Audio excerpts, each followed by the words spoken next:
Restez connectés à l'actu en Onis avec Super U, commerçant autrement à Maran. C'est l'un des fleurons du sport automobile français qui fait son retour sur le devant de la scène. Alors ne l'appelez plus berlinet, désormais c'est Alpine A110. Déjà présent sur les circuits de Formule 1, la petite française va maintenant équiper les gendarmes de la Charente-Maritime. C'est un nouveau moyen qui est mis à leur disposition, c'est un moyen qui est indispensable. Vous l'imaginez bien, il est en mesure d'accomplir un certain nombre de missions qu'on ne peut pas faire avec une voiture standard. Et il vient compléter les motos qu'on vous a déjà présentées à intervalles réguliers ici. Voilà. Donc il appartient à l'escadron départemental de sécurité routière, qui est composé de 67 militaires, dans lequel on trouve 43 motocyclistes. Et un peu moins de motos, parce qu'il n'y en a pas une par personne, évidemment. Lui, il appartient au peloton motorisé de Saintes, qui travaille sur l'autoroute A10, mais il appartient, dans ce peloton, à une équipe rapide, dans laquelle on trouve des pilotes. Évidemment, tout le monde n'est pas en mesure de conduire un engin de cette puissance, avec la technicité qui est requise, dans les conditions d'intervention qu'il vous précisera, parce qu'il s'agit de conduire parfois à grande vitesse pour rattraper des délinquants de la route, ou des gens qui prennent des risques inconsidérés. Parfois, il y a d'autres missions qui consistent à transporter un scellé, un objet qui a une importance particulière dans une enquête judiciaire et sur lequel on veut que les analyses soient menées rapidement, mais là encore, il pourra vous le décliner. Une équipe rapide d'intervention qui sera composée de 3 militaires. Alors cette nouvelle Alpine A110 vient donc en remplacement de la Renault Mégane RS en service depuis 2011. Et parmi les pilotes, le chef Pierre, le gendarme détaille les performances de cette nouvelle arme à grande vitesse. La différence au niveau de la conduite, forcément, ce véhicule est une propulsion, la Mégane RS est une traction. Après, on a été formé sur tous ces types de véhicules pour pouvoir justement se projeter rapidement sur un grand excès de vitesse qu'on constate, intercepter le véhicule en sécurité, et puis pour la sécurité des usagers et la nôtre. On passe d'un 0 à 100 en 4 secondes et demie, qui était 6 secondes sur la Mégane RS. Et forcément, là, une boîte automatique, on était plus sur une boîte manuelle sur la Mégane RS.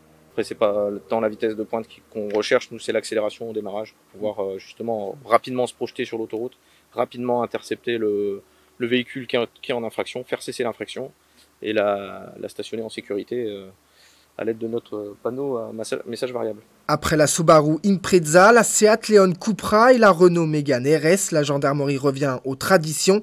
En effet, c'est un retour aux sources pour les brigades d'intervention rapide.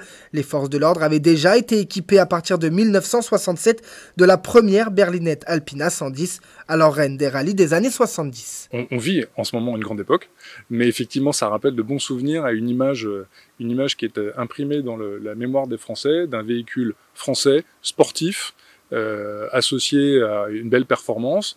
Et nous, notre job, c'est que cette performance vienne servir la sécurité de nos concitoyens, qu'il faut parfois qu'on protège contre leur gré quand ils prennent des risques inconsidérés pour eux-mêmes et pour les autres. Mais oui, effectivement, c'est une belle image et on est content de pouvoir la perpétuer avec un bleu qui a légèrement changé, mais que je trouve quand même plus foncé qu'avant. Exactement. Un avant old school, une ligne séduisante et un moteur turbo 1,9 litre qui ne demande qu'à chanter. Cette berlinette 2.0 ne rentrera en circulation sur l'autoroute A110, zone d'intervention de la BRI de Saintes, pas avant la mi-2022, alors que le préfet de la Charente-Maritime, Nicolas Basselier, a tenu à rappeler les mauvais chiffres de la sécurité routière depuis le début de l'année. Je suis préoccupé par la situation, puisque depuis le début de l'année, 12 personnes ont perdu la vie sur les routes de Charente-Maritime. C'est 6 de plus qu'à la même époque de l'année dernière. Parmi ces 12 victimes, il y a 7 usagers que nous considérons comme particulièrement vulnérables. Donc usagers de 2 roues en particulier, 4 décès de motards et des piétons et des cyclistes aussi. Construite à Dieppe, fief historique de la marque Alpine, ce modèle coûte environ entre 55 et 60 000 €.